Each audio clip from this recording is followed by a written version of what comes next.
Bonjour à tous, on se retrouve pour une nouvelle vidéo de présentation d'un tarot qui est juste magnifique. Alors avant de commencer, j'espère que vous allez tous et toutes très bien.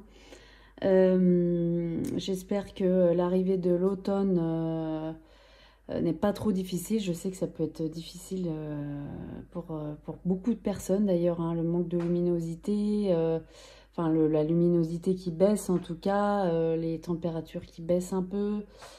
Voilà, des fois il y a un peu de... On voit hein, des fois des petites déprimes d'automne, hein, ça arrive. Voilà, en tout cas on voit que l'automne est là et je vais vous présenter ce magnifique tarot qui ne va pas tellement avec le décor parce qu'on est sur un champ de lavande là sur la boîte. Mais il n'y a pas que des cartes printanières et d'été, il y a aussi des cartes d'automne et d'hiver. Et c'est un tarot que je trouve juste magnifique. Vraiment, il y a un travail d'édition qui est super. C'est le Pastoral Tarot de Lina Rojo et illustré par Lisa Hunt. C'est un tarot qui est quand même assez connu maintenant. J'arrive tardivement avec ma présentation. Mais voilà, en fait, de l'avoir vu en review plusieurs fois, hein, je le connaissais. Je n'ai jamais sauté le pas. Là, je l'ai fait parce que, je sais pas, tout d'un coup, il m'a vraiment appelé. Comme beaucoup de jeux, hein, souvent, malheureusement. Mais voilà, celui-là, c'est vraiment un travail d'édition particulier en plus. On a un coffret qui est vraiment très très beau.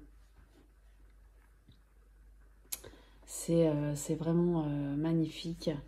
On est vraiment plongé dans la nature américaine.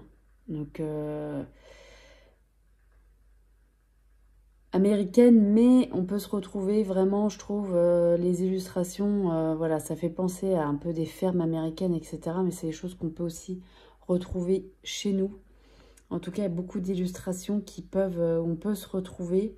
Et c'est vraiment magnifique, hein. Donc, il est édité chez US Game. Alors, il s'ouvre comme ça avec un tiroir. Ça, on l'a vu dans plusieurs reviews, hein. Donc ça, je trouve ça assez inédit.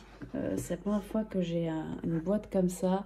À l'intérieur, on a de la lavande.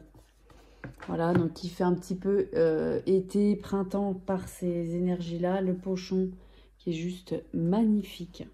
Vraiment. En lin, c'est vraiment une matière très très agréable, très jolie. Voilà. On a un livret. Un livret qui est très très très bien fait, je trouve. Alors, il est en format comme ça, paysage. Voilà. Alors, j'ai un peu traduit des choses dans ce livret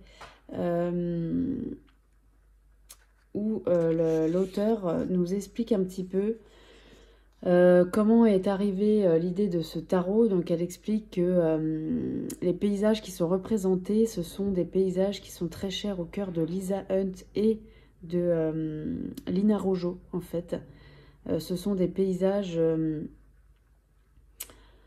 qu'elle avait l'habitude d'arpenter étant enfant, en fait. Et Lisa Hunt aussi, c'est des paysages qu'elle connaît.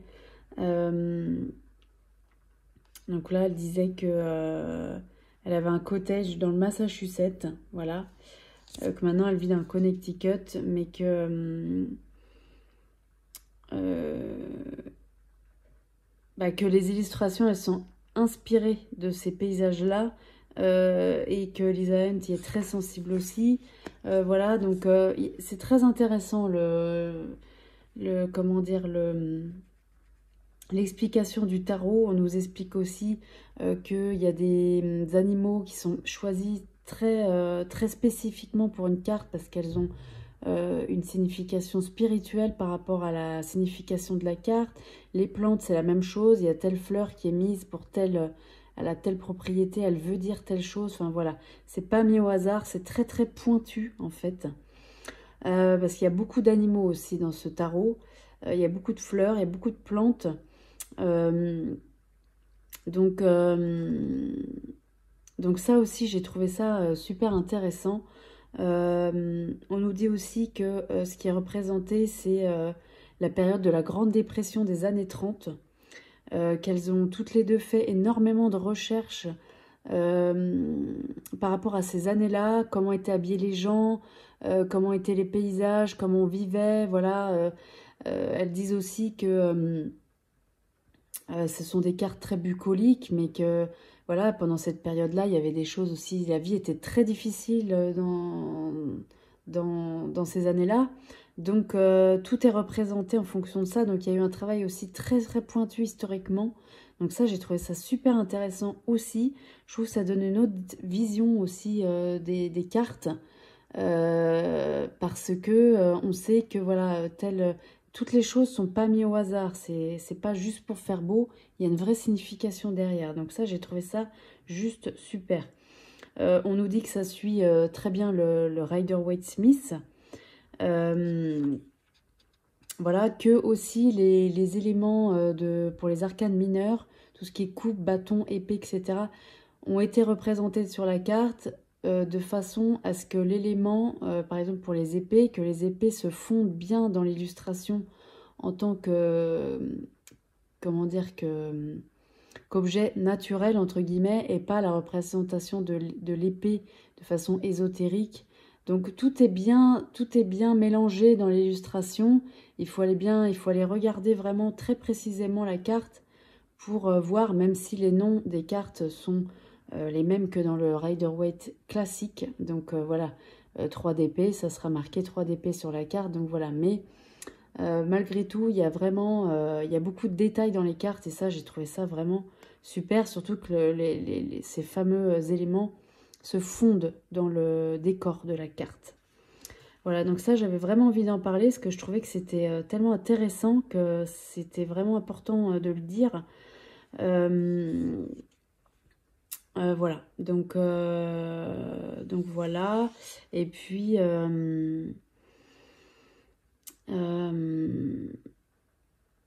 qu'est-ce qu'on nous disait d'autre que je me rappelle?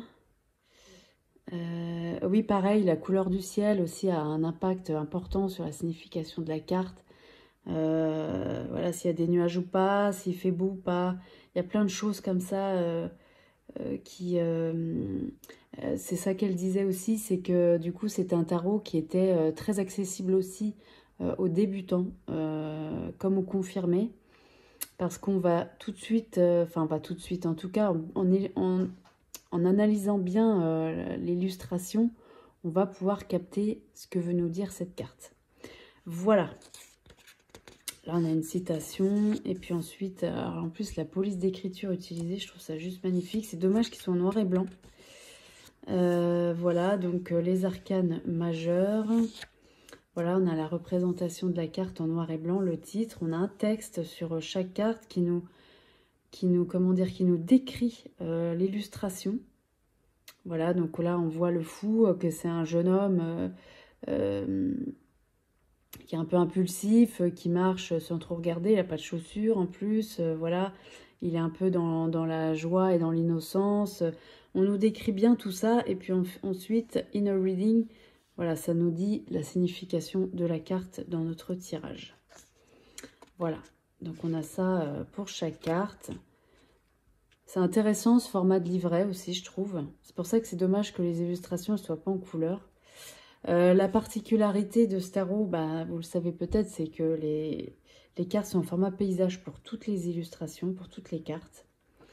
À la fin, on a deux tirages proposés sous forme, je dirais que c'est plus des tirages psychologiques.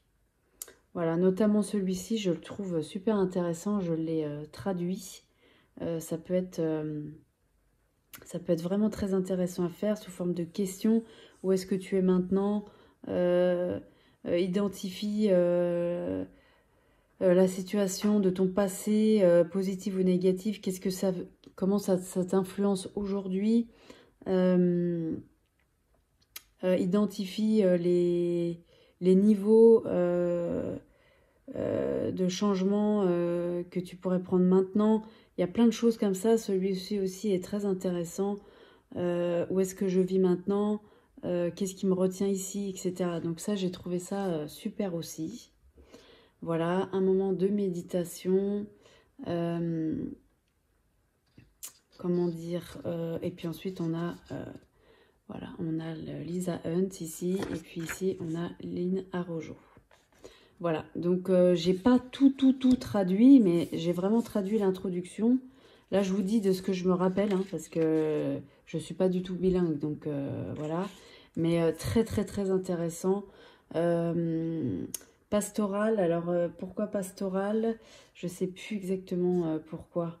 Parce que là, elle nous dit pastoral tarot, comme son nom l'indique, nous donne des inspirations de la tradition pastorale qui célébrait, ouais, je sais plus. C'est poétique, enfin ouais, je sais plus exactement. Enfin en tout cas, j'ai trouvé cette introduction hyper intéressante. Donc voilà, j'avais envie de vous en parler, même si je me souviens pas de tout, parce que je suis pas bilingue. Ensuite, on a, pourquoi ça fait ça? Parce que peut-être que j'ai mal mis le, voilà, c'est pour ça. L'intérieur de la boîte, non mais regardez-moi ça, c'est quand même magnifique quoi. Vraiment, je trouve qu'il y a un travail d'édition qui a été fait qui est splendide quoi, vraiment. On a toute la boîte qui est avec des lavandes, donc ça fait plus penser à l'été, au printemps-été, c'est vrai.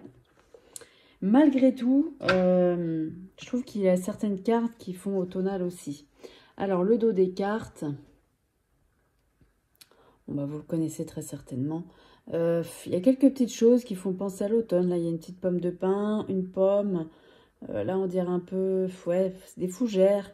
Bon, des petits écureuils, voilà. Bon, il peut faire toute saison, hein, de toute façon, mais c'est vrai qu'il a été plus montré au printemps-été par rapport à la boîte aussi. Tranche neutre. On a une qualité de carte qui est très bien. Moi, j'aime beaucoup cette qualité. Et donc, voilà les illustrations qui sont en format paysage. Donc, dans ces illustrations, alors pas dans toutes les cartes, mais en tout cas dans certaines, il y a beaucoup de choses à regarder. Là, quand même, il y a pas mal de trucs à regarder aussi. 2 d'épée, c'est très particulier comme représentation, mais j'aime beaucoup avec ces 2 lièvres qui partent dans 2 sens différents. Là, cette plante, elle n'a pas été mise par hasard, je ne sais pas pourquoi, il faudrait que j'aille voir. Donc, alors là, moi, ce qui m'a interpellée dans cette carte, je ne suis pas allée voir encore, parce que ça fait très peu de temps que je l'ai, celui-là. Mais voilà, je ne résistais pas au fait de vous le présenter quand même, parce que bon, j'avais quand même traduit, j'avais pris l'essence, en fait, du tarot, donc j'avais quand même envie de vous présenter ça. Là, ce qui m'a choqué, c'est que c'est un âne, en fait, on dirait, c'est ce cheval-là. En tout cas, moi, c'est ça que ça me fait penser. Voilà, le roi de coupe, c'est très beau. Donc pareil, là, elle nous explique que souvent les pierres, comment dire, les cartes qui sont représentées au bord de la mer, souvent c'est des endroits où elle allait étant petite. Donc voilà, c'est pas pour rien. Le page de Pentacle, c'est très beau. Là, on a une hirondelle. L'hirondelle, c'est la liberté aussi. Hein. Voilà, plein de fleurs, il y a un papillon. Vous voyez, il y a plein de choses à voir. Voilà, là, le 10 de Pentacle, on est dans des citrouilles. Bon, bah là, ça fait un petit peu plus automnal. Quand même. Ouais, vraiment. Là, on a du raisin. On a un escargot. Il y a plein de choses à regarder. Celle-là, elle est belle. Hein. La lune, magnifique. Vraiment magnifique. On a un loup qui hurle à la lune, l'autre pas. On a une grenouille, là. Là, on voit que les feuilles virevoltent et pas là. Ça, faudra aller voir aussi le pendu. Alors, celle-là aussi, elle est belle. Hein. J'espère que vous verrez bien. Là, j'essaye de... Ouais, on a une grenouille, on a les lotus. On a un héron, là. Les nénuphars. Voilà, on a la forêt. C'est très beau. Page d'épée. 3 de coupe. Alors là, les coupes, par exemple, c'est ce qu'elle disait que les coupes en tant que telles ne sont pas représentées comme des coupes, comme dans le tarot traditionnel dans la carte. C'est représenté là par des sceaux, vous voyez. Les sceaux, et puis c'est un verre, ça on dirait. Mais c'est représenté comme ça tout le temps. Hein. Là, les bâtons, c'est pareil. Hein. C'est représenté par les peupliers, là, les branches de peuplier. Donc, on a les petits canetons qui suivent leur mère. Là, c'est vraiment très, très beau. Ouais, franchement. Celui-là, il mérite vraiment d'être étudié de près. La force. Ouais. Le fou hein, qu'on a vu dans le livret au début. Alors là, on voit qu'il marche très confiant. Il a une pâquerette à la main. Ça, c'est drôle.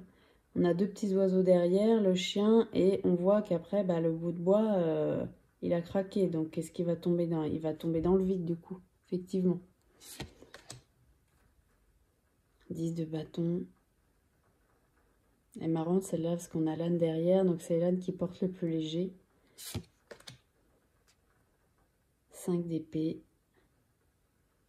Ça se dispute. La tour. Le 2 de bâton. Magnifique carte. Alors là, par exemple, on est dans l'automne, par exemple, vous voyez. Et celle-là, c'est ma préférée, je crois, du tarot. Je la trouve magnifique. Avec cet aigle-là qui arrive et qui va se poser sur quelque chose ou qui va prendre quelque chose qui est un poisson, là. Oui, j'avais pas vu. Il va aller choper le poisson qui est là. On a les feuilles d'automne, là. On voit ces rouges, ces bruns. Ce petit moulin. Ah ouais, c'est très beau. Hein. Très, très, très beau. Vraiment. Magnifique.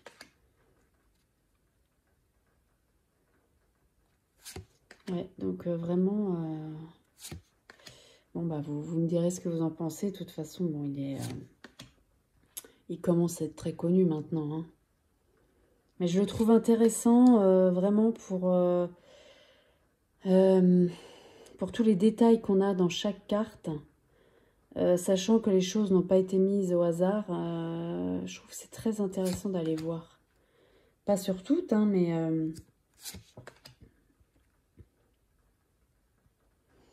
9 de coupe.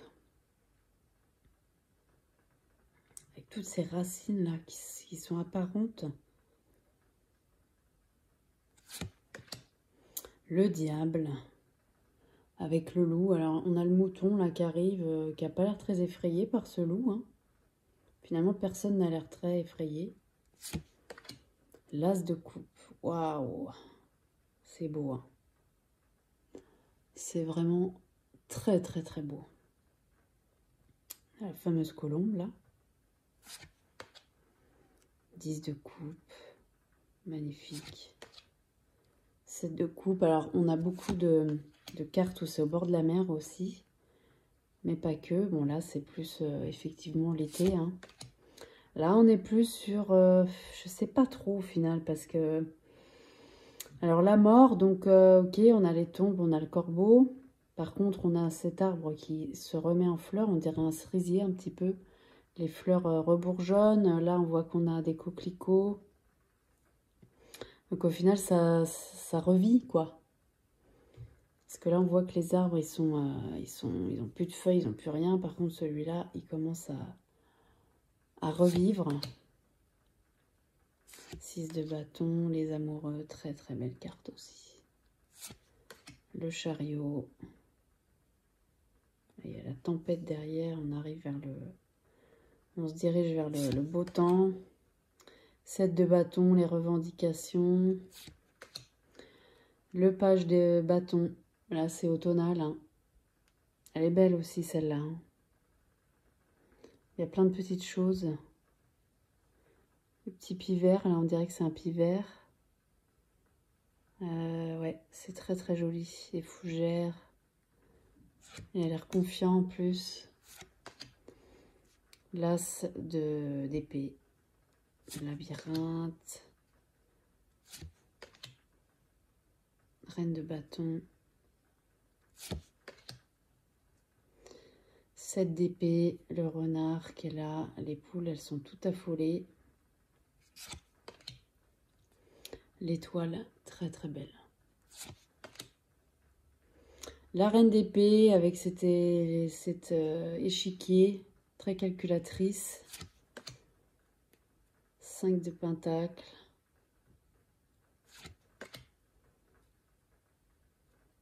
Cavalier d'épée. 6 de pentacle. Il faudrait que je regarde pourquoi il y a noir. D'ailleurs, je pense que c'est dans d'autres tarots aussi. Je sais plus. La grande prêtresse. Avec... c'est un dindon, on dirait. Hein, dindon. 6 d'épée.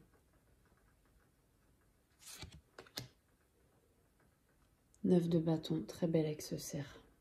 Le papillon qui est posé là. 5 de coupe. Les chats qui boivent tout le lait renversé. Elle a l'air bien embêtée. Il y a un coq. La justice. Prenez ce que vous voulez. Payez ce que vous pouvez. Très belle. 8 d'épée, pardon. Celle-là, elle est un peu plus difficile. Hein. Il fait pas beau en plus. Hein. 2 de pentacle. L'équilibre. Trouver l'équilibre. L'empereur. Avec ses 2 béliers, l'aigle. Roi d'épée. Il a tranché toutes ses bûches et il est content. 3 de pentacle, le travail d'équipe avec les poules. Ils sont 3 aussi. Le soleil, waouh. Petit papillon, tournesol, petit oiseau. Le magicien qui peint.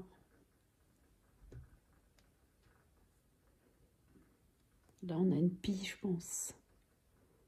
On a un écureuil, là.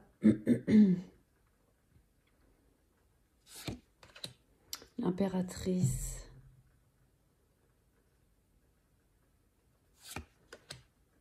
Deux de bâton.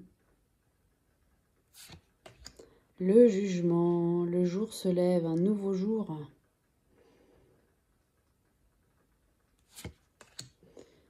Quatre de coupe. Contrarié. Le monde. Waouh. Alors là, le monde. Elle est belle. Hein. On a le chat. On a plein de choses là. On a ces cartes là, on dirait 3 cartes. On a son livre avec sa petite couverture. Le panier, les fleurs. L'oiseau là, je sais pas ce que c'est. Je sais pas si c'est un jet, je sais pas. Faudrait que j'aille voir. On a le petit chien, elle est sur sa balançoire, le chapeau s'envole. Là, c'est la joie, hein. C'est l'accomplissement, là. La reine de pentacle. Il baille, il baille la ruche. 10 d'épée. On sème. Ça, faudrait que j'aille voir ce que c'est comme oiseau. Le hiérophante. Pas l'air commode quand même. Hein. Elle nous attend pour aller en classe là. Ça ressemble à au chat que j'avais. Que j'ai pu depuis... il est mort à 19 ans ce chat. Il y a 4 ans. Et c'était le même que ça. 2 de coupe. Waouh. C'est beau. Hein. C'est l'union, ils sortent de la chapelle, là. Je dirais qu'ils se sont mariés. Hein. La colombe, le cœur là-haut. L'as de pentacle. Alors celle-ci, elle peut faire automnal. Mais bon, on a les tulipes. Ouais, c'est plus... Il y a des cartes comme ça qui sont sur une saison, mais... Reine de coupe. 8 de pentacle, elle est belle celle-ci. Très très belle. Là on a un jet, je pense que c'est un jet ça. J'avais été voir ce que ça voulait dire parce que j'en ai vu un il n'y a pas longtemps en forêt. Je me souviens déjà plus trop. Bon. 3 d'épée. Alors celle-ci, il y a beaucoup de choses à regarder. Déjà, on a la lettre. Elle a jeté une lettre, on dirait que ça lui a annoncé quelque chose de mauvais. On a un oiseau qui est à terre. On a un serpent avec les œufs qui ont été explosés, là. C'est peut-être le serpent. Là, on a les cœurs de Marie. Je sais plus ce que ça veut dire. Pareil, il faut aller voir. Il y a des nuages partout, des nuages noirs. Ouais, c'est pas la joie, là. Le 4 d'épée, le repos. Par contre, on voit qu'il a la fourche au-dessus de lui, là. Et puis là, on a une montre religieuse ici, toute petite. Je sais pas si vous verrez bien. Juste là. Et là, c'est quoi ça? Parce que c'est ça. Le roi de bâton, berger, qui parle à son chien. 4 de pentacle, on garde, on protège. L'ermite, waouh, alors celle-là, elle est belle. Hein. Là, on est sur automne-hiver, là. Hein. On est plus sur l'hiver, d'ailleurs. On a les pommes de pin, on a la lanterne. Là, on a le cerf au bout. On voit qu'il y a un peu de neige qui est tombée. Bah, partout même, hein, c'est tout blanc. Elle est très très belle, celle-là. L'as de bâton. Nouvelles opportunités. Prendre de la hauteur, peut-être, pour voir avec le papillon. Et le 5 de bâton. Le travail d'équipe. Avec ses petits chevreaux. Et on a un petit lapin, là. Un petit oiseau ici. Voilà pour ce merveilleux tarot. Je pense que je vais passer beaucoup de temps à l'observer déjà. J'ai juste fait un tirage avec qui était assez pertinent. Mais je pense qu'il faut vraiment passer par une phase d'observation avec celui-là pour vraiment apprivoiser tous les détails. Vraiment s'imprégner de l'univers de ce jeu parce que il est vraiment magnifique, quoi. C'est un très très beau travail. Donc voilà. Voilà pour cette présentation. Alors moi je l'ai acheté sur Amazon, hein, celui-là. Donc il est arrivé des États-Unis. Mais comme c'est par Amazon, il n'y a pas du tout de frais de douane. Hein, voilà, je l'ai acheté 35 €. Il n'y avait pas de frais de port non plus. Donc voilà, je trouve que pour le prix, c'est vraiment un travail d'édition qui est exceptionnel, quoi. Vraiment. Voilà, voilà. Et ben écoutez, je vous remercie infiniment de m'avoir regardé et je vous dis à très bientôt pour une nouvelle vidéo. Merci beaucoup.